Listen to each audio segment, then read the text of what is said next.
Bien, Madame, Messieurs, chères Moiranaises, chers Moiranais, et surtout chers amis ce soir, merci encore une fois d'être venus nombreux. Sachez que depuis 18 années, c'est toujours avec le même plaisir que je vous retrouve dans notre salle des fêtes Louis Barrand pour cette traditionnelle cérémonie du vœu des maires à ses administrés.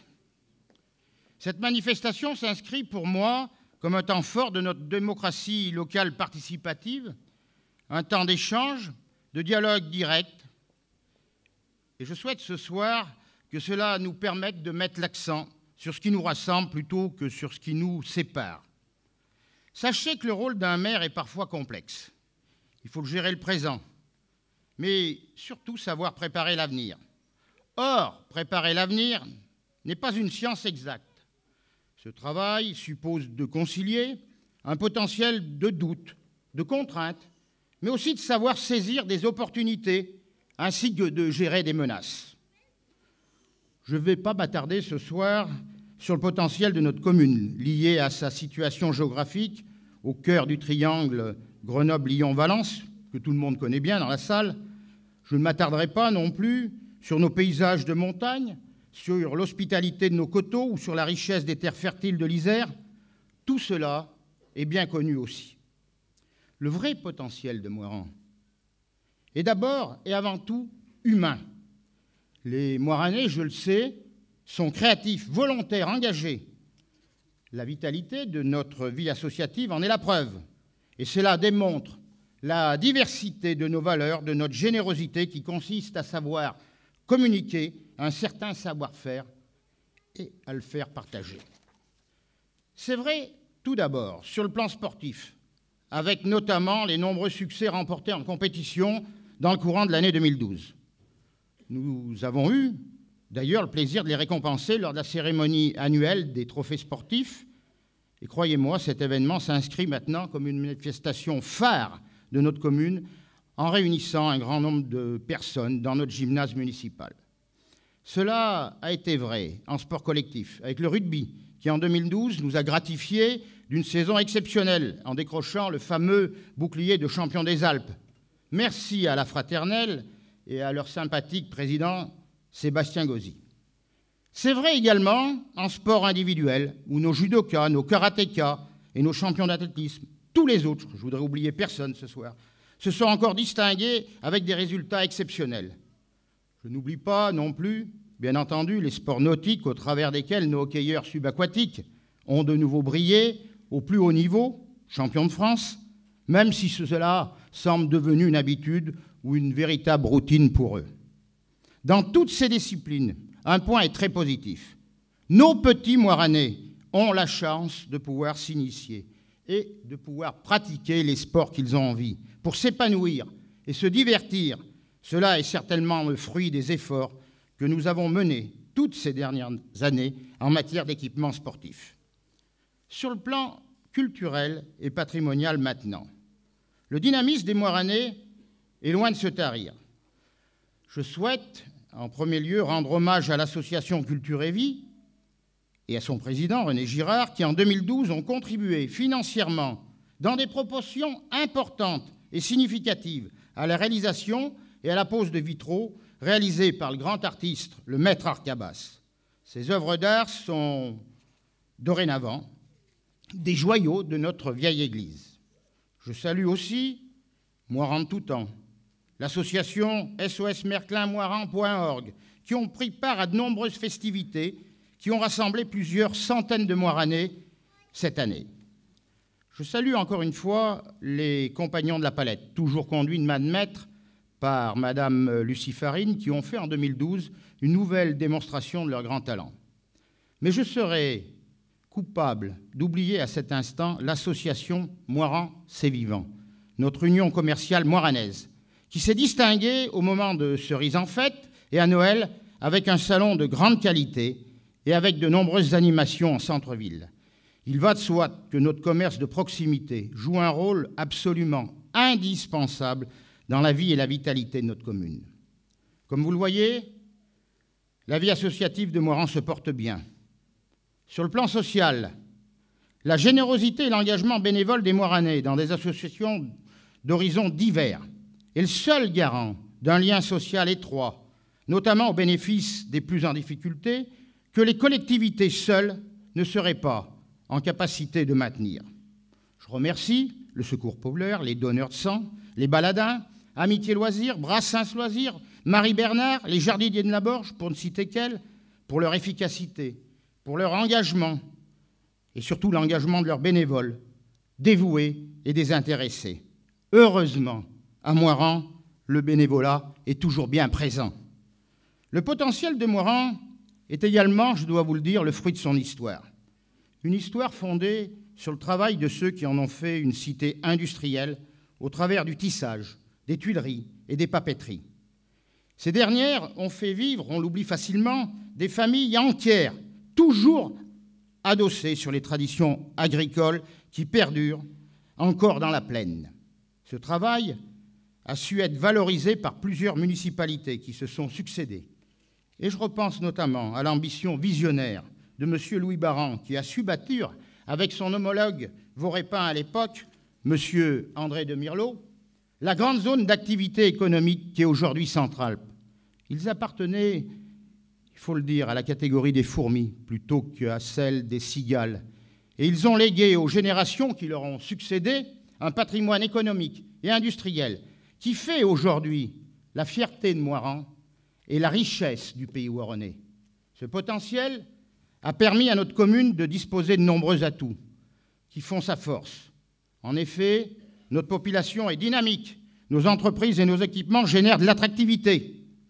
Sur le plan financier maintenant, nos recettes ont été souvent supérieures à celles d'autres communes de notre catégorie, grâce aux entreprises qui créent l'emploi et cette richesse, et qui sont, je le répète, le fruit des efforts consentis par le passé. Notre position géographique est stratégique, au cœur d'un nœud routier et ferroviaire majeur en Rhône-Alpes.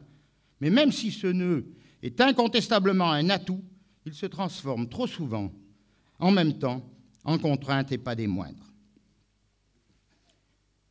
Il est par exemple impossible d'envisager le développement de Moirans sans tenir compte des nombreux obstacles techniques, matériels ou réglementaires posés par les deux autoroutes, A48 et A49, par les deux voies ferrées, Grenoble-Lyon et Grenoble-Valence, par les deux routes départementales, RD 1085 et RD 1092.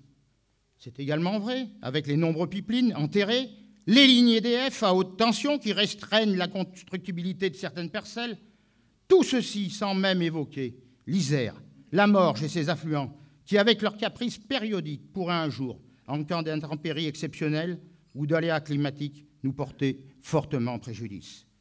C'est donc, chers Moiranais, dans cet environnement complexe qu'il nous incombe de saisir des opportunités tout en repoussant les menaces auxquelles nous sommes confrontés.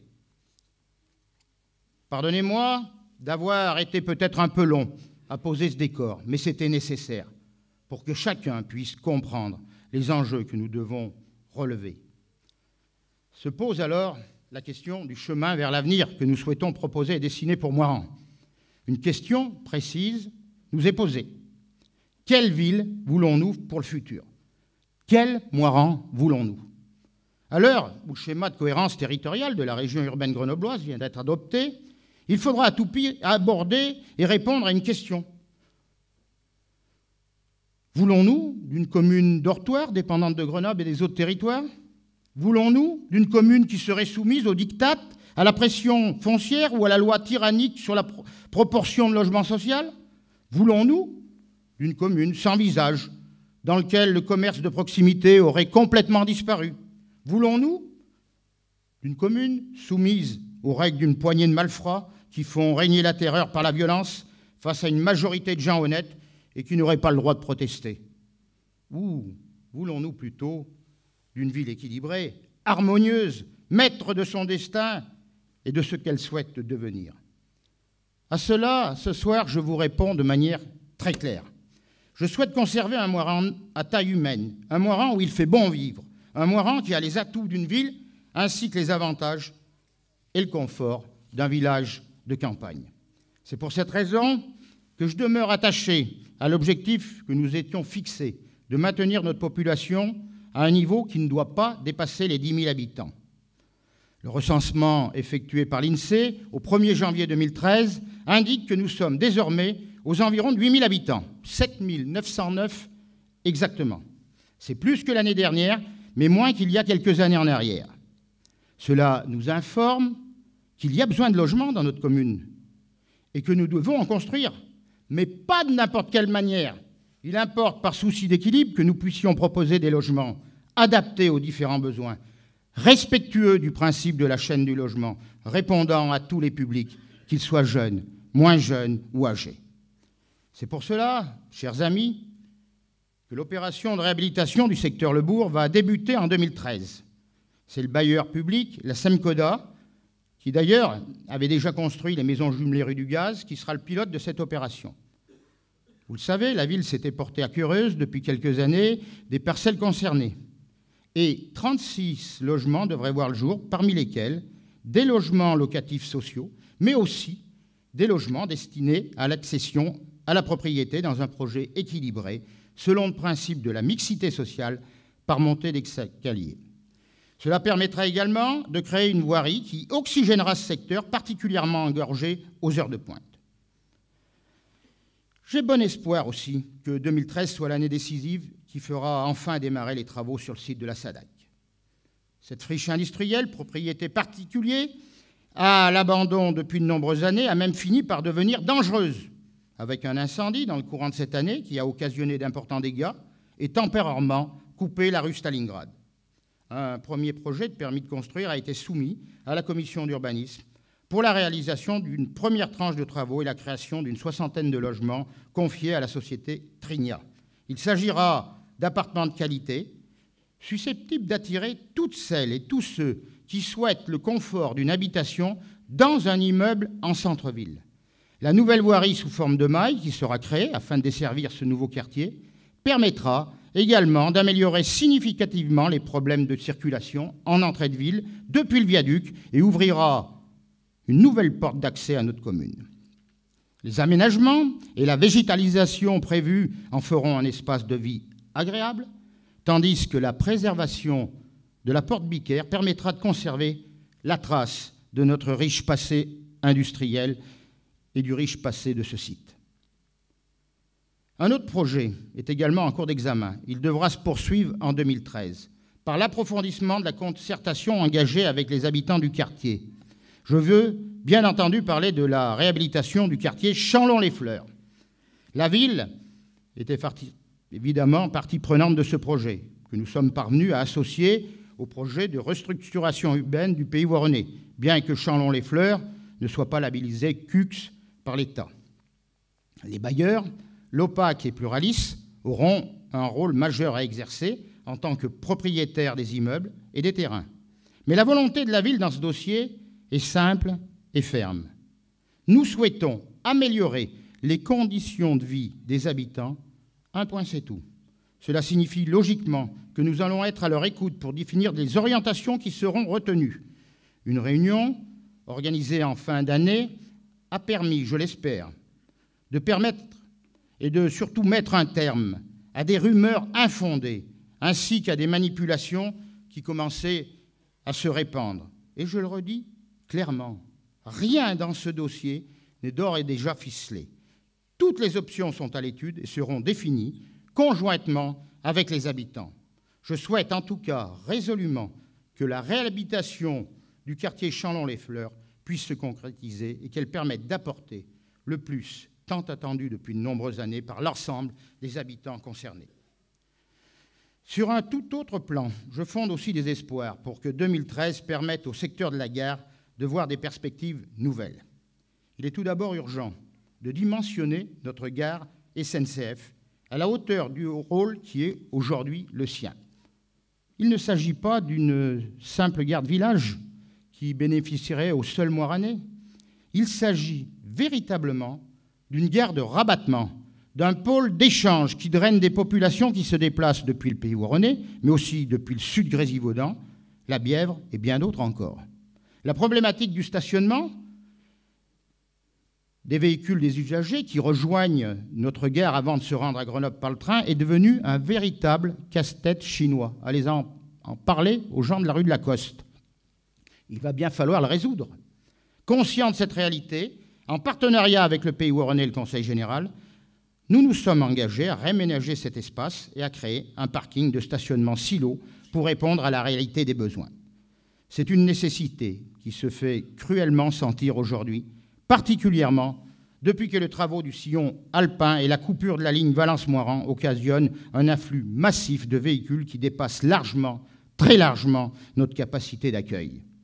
La modernisation de notre gare devra s'accompagner d'une nouvelle ambition pour ce secteur, qui n'est aujourd'hui pas valorisé à la mesure de ce qu'il pourrait être. La vocation commerciale naturelle qu'occasionne le passage massif des voyageurs en train, mais aussi le passage quotidien des 25 000 véhicules jour sur la RD 1085 voisine, attire naturellement des convoitises. C'est pour cela que nous devons saisir les opportunités d'installation des enseignes qui valoriseront le secteur et répondront à des besoins de nos habitants, mais aussi aux opportunités de création d'emplois durables qu'elle représente.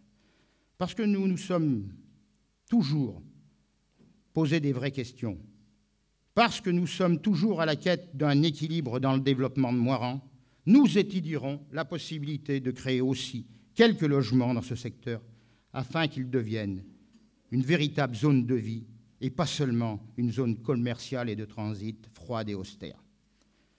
Vous voyez que tous ces projets d'aménagement sont finalement complémentaires.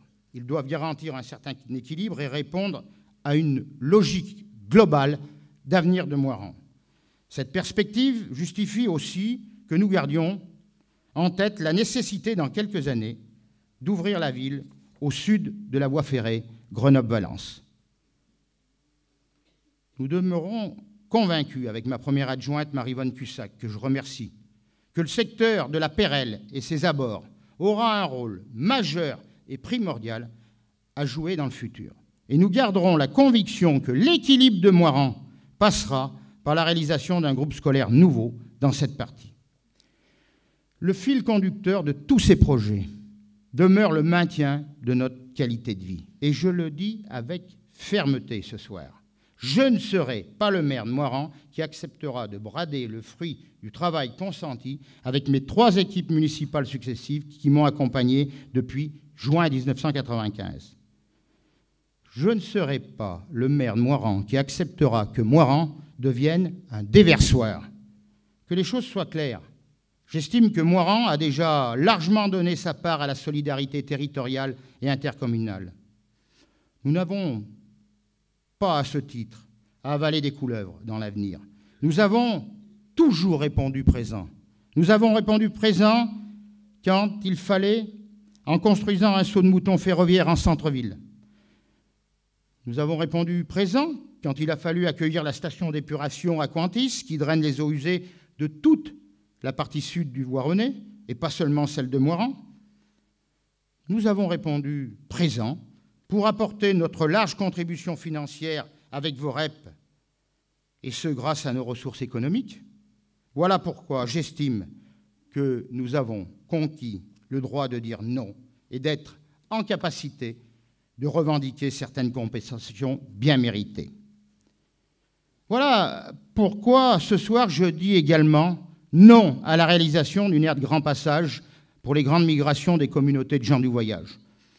Et je tiens à vous le dire, même si je respecte ces populations, tout comme je suis un fervent défenseur de la liberté de voyager en France, il serait injuste de demander à Moiran de subir seul les inconvénients d'un problème qui nous dépasse largement. Ceci d'autant plus que nous n'avons pas de terrain sur la commune qui soit susceptible de répondre aux besoins et à la sécurité de ces populations. J'estime que nous avons conquis le droit de dire non à ce barreau routier reliant la RD 1085 déjà surchargée à l'A48, qui dévasterait nos verts coteaux, qui nous sont si chers et qui sont, ne l'oublions pas, un poumon écologique de notre commune. À ce titre, je n'accepterai pas non plus que 2013 soit l'occasion pour le Pays Waronnais de faire encore planer sur notre tête l'éventualité d'une restriction de nos dotations. Moiran n'est pas une commune riche, comme on a voulu bien le dire.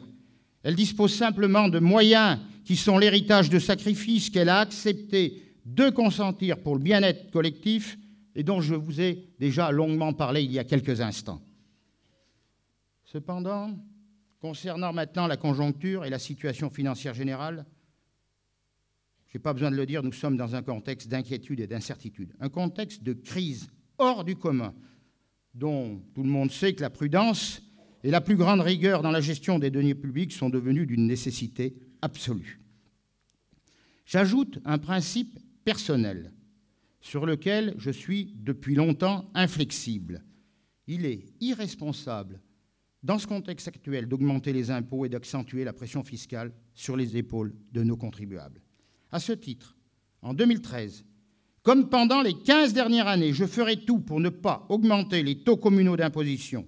Et j'aimerais que ceux qui, en catimini, m'accusent de faire de la démagogie à ce sujet aient le courage de revendiquer, eux, publiquement, que eux, ils estiment utile de les augmenter. Oh, qu'il est facile pour beaucoup de prélever, de dépasser l'argent des autres. Oh, comme il est facile de crier à la solidarité avec l'argent qui n'est pas le sien. Quoi qu'il en soit, nous devons aujourd'hui tenir compte de toutes les contraintes nouvelles et de la raréfaction de l'argent public de manière générale. Cela va nous conduire à gérer différemment, avec encore plus de rigueur, plus de bon sens, avec encore plus de prudence et plus de méfiance. Fini le temps où les collectivités de petite taille ou de taille moyenne pouvaient rêver de projets démesurés.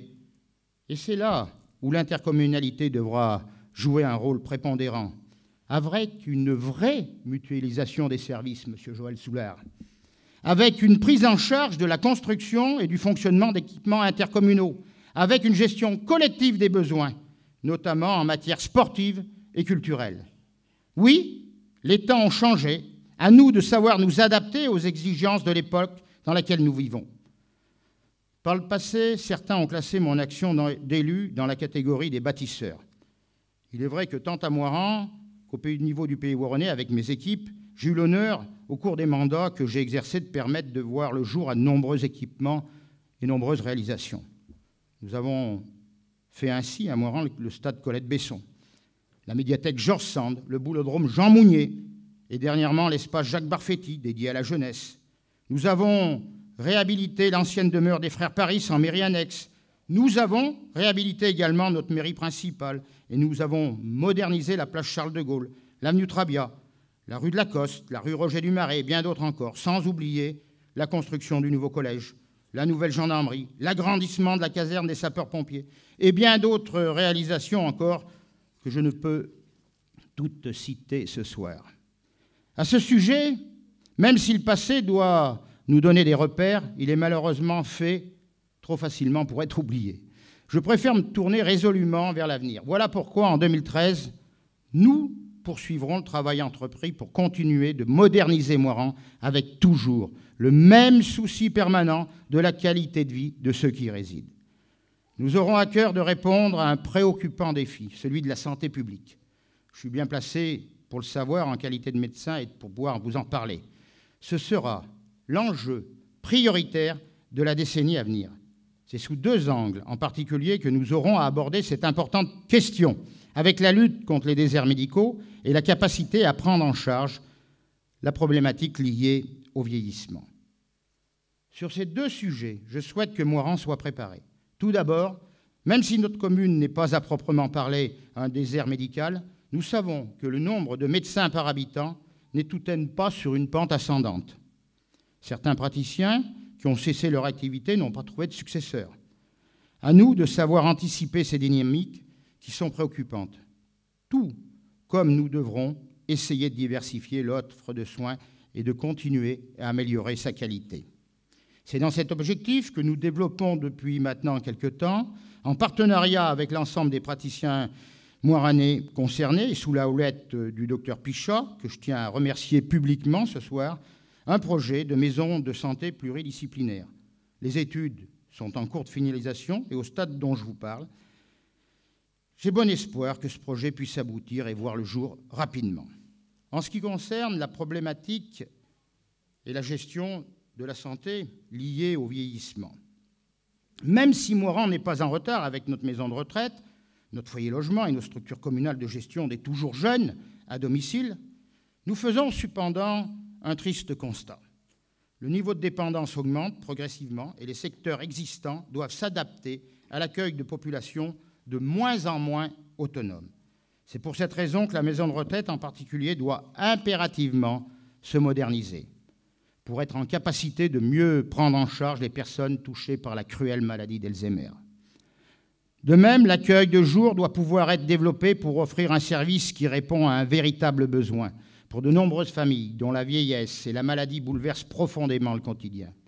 C'est pour cette raison que nous avançons sur un projet de reconstruction de la maison de retraite avec Madame Brigitte Arnaud, directrice de l'EHPAD, 2013. Là encore, permettra de donner lieu à des avancées notables dans cette direction. Sur le plan sportif, nous allons bien entendu continuer à avancer en partenariat avec les associations concernées. Sachez ce soir que je n'ai pas enterré évidemment le projet de réhabilitation de notre piscine municipale, qui malheureusement a de plus en plus de signes d'usure et qui risque de nous lâcher en plein. J'ai demandé à Rogéon de prendre la question à bras-le-corps. Parallèlement, nous étudierons l'éventualité de développer en partenariat avec le Pays Ouaronnais l'élaboration d'un centre nautique moderne et performant, correspondant à un réel besoin intercommunal dans le cadre du schéma d'équipement et de services et des bassins de vie. Ce serait en tout cas un bel exemple de mise en commun des moyens, bien plus cohérent que bon nombre de projets individuels ou de mutualisation fantaisistes qui sont en ce moment à l'ordre du jour. Bien entendu, en 2013, je demanderai à notre CCAS la plus grande vigilance, afin que tous les mécanismes amortisseurs puissent être déployés et mis au service de ceux qui en auront le plus besoin. Je souhaite que la proximité que nous entretenons avec nos administrés permette de donner tout son sens à la noble notion de solidarité, car aujourd'hui, plus que jamais, sans doute, nul n'est à l'abri d'un coup dur, d'un accident de la vie, qu'il soit temporaire ou durable, et au travers duquel il est appréciable et souvent nécessaire de pouvoir compter sur le soutien des collectivités et sur la solidarité des autres. Je continuerai également de demander à nos services techniques, qui sont remarquablement actifs sur le terrain 7 jours sur 7, en assurant des astreintes et des permanences les week-ends, la nuit et les jours fériés. Vous avez pu vous en apercevoir avec la neige, ou pour faire face aux intempéries lorsqu'il est nécessaire d'assurer, comme ils savent très bien le faire, l'ensemble des services utiles au bien-être de nos populations. Leur dévouement, je dois le dire, est exemplaire, mais plus que jamais, en 2013, il faudra poursuivre nos efforts en matière d'entretien, de propreté et de sécurité. Pour terminer, je souhaite ne pas oublier la gestion du simple quotidien et toutes les petites mesures qui nous permettent de bénéficier d'un environnement agréable et chaleureux. Vous l'aurez donc compris, nous sommes ce soir au début de cette nouvelle année qui s'ouvre à nous. Et je suis ni optimiste, ni pessimiste. Je tiens à rester simplement lucide. Volontairement, je n'ai pas abordé la question de notre gouvernance nationale suite au changement de majorité présidentielle. Vous connaissez bien maintenant mes idées. Sachez simplement que je suis inquiet, voire même très inquiet pour l'avenir. Vous voyez, contrairement à beaucoup d'autres, je sais rester à ma place et je ne l'alimenterai pas par des envolées lyriques de certains ou les petites analyses personnelles souvent sans intérêt lorsqu'elles ne sont pas complètement ridicules pour ceux qui les prononcent. Bien entendu, il faudra répondre à toutes ces questions qui font l'actualité et pour lesquelles nos médias sont si friands, surtout, je dois le dire, quand elles frôlent le scandale. Oui, il faudra oser aborder toutes ces grandes thématiques desquelles nos élus de haut niveau ont souvent peur, du politiquement incorrect. Le devenir du mariage dans notre pays, qui, n'oublions pas, reste un symbole de notre société, un symbole fort. La réforme bien trop floue concernant les rythmes scolaires. Alors, pour cette question, j'ai totale confiance, encore une fois, en ma première adjointe et en Christine Tary, ma conseillère déléguée, qui seront à même d'adapter les décisions à notre échelon local. Puissent être des bonnes décisions. La préservation aussi de nos systèmes mutualistes de retraite et de santé, parce que, croyez-moi, ils en ont un petit coup. La lutte contre le chômage et les délocalisations, ainsi que le fléau de la baisse du pouvoir d'achat. Et ce soir, j'ai une pensée toute particulière pour le monde industriel, le monde ouvrier, ainsi que pour les intérimaires durement touchés par cette crise, sans passer sous silence, encore une fois, la lutte contre toutes les insécurités et la délinquance. Voilà pourquoi je peux vous garantir qu'en 2013, vous pourrez compter, une fois encore, sur moi et sur l'ensemble de mon conseil municipal, toutes tendances confondues, pour travailler en concertation avec vous sur tous ces sujets. Et avant de nous retrouver pour le traditionnel moment de convivialité, autour du verre de l'amitié et de la galette des rois, je vous adresse, chères Moiranaises, chers Moiranais, à tous en ce 18 janvier, des vœux de bonheur, de santé et de réussite pour 2013. Vœux auxquels, bien entendu, j'associe vos familles et vos proches. Et comme je suis avant tout, et je terminerai avec ça, un optimiste par nature, je souhaite que nous soyons en capacité, tous ensemble, collectivement, de retrousser nos manches pour affronter la dure et cruelle réalité de toutes les problématiques locales et nationales auxquelles nous sommes confrontés. Sachez une chose, Moiranais je suis, Moiranais je reste. Et sachez que, quoi qu'il arrive, j'aurai toujours Moiran à cœur. Avec ce petit mot, vous devez savoir lire entre les lignes ce que ça veut dire. Vous pourrez encore compter sur moi longtemps. C'est ainsi que nous gagnerons, car notre pays reste un beau pays et Moiran, une belle commune, où je ferai tout avec mes amis pour qu'il y fasse bon vivre. Merci à tous et bonne soirée.